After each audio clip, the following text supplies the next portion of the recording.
get lynched because he was worse than Ruto.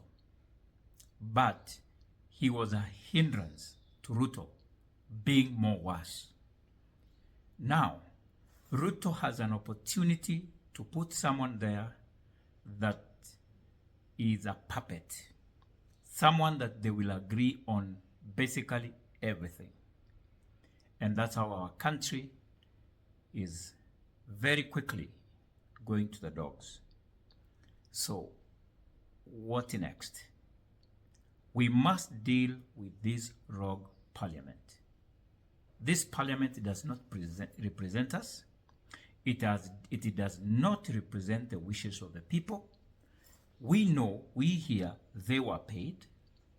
We know, we hear that even the Senate was paid, because all the charges against Gachagua were proved to be fake and useless, baseless, without evidence, and they didn't have any shred of truthfulness.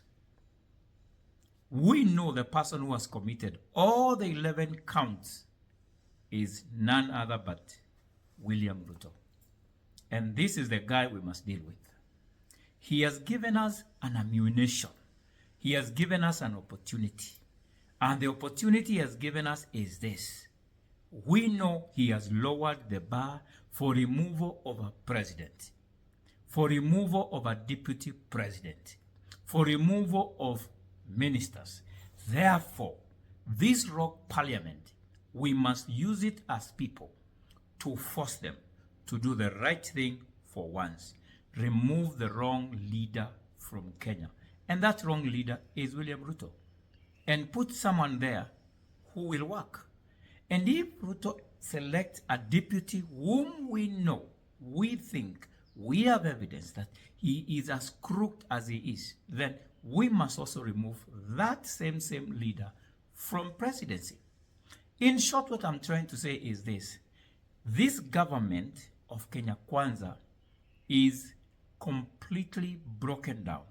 The systems are broken. And not to lump a lot of blame to Ruto and his ministers and other politicians, Kenya as a society, we have failed. And the failure of our president, the failure of our National Assembly is a reflection of the failure of Kenyan society. This failure we are seeing in MPs, if you and I were given the same opportunity, we may do the same mistake. We may do the same thing.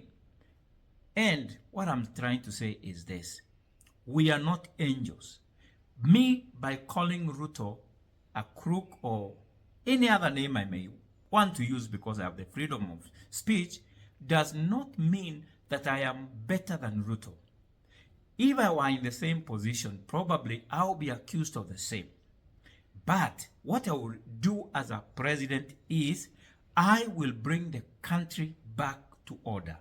I will return the country to the rule of law. We will begin to respect laws.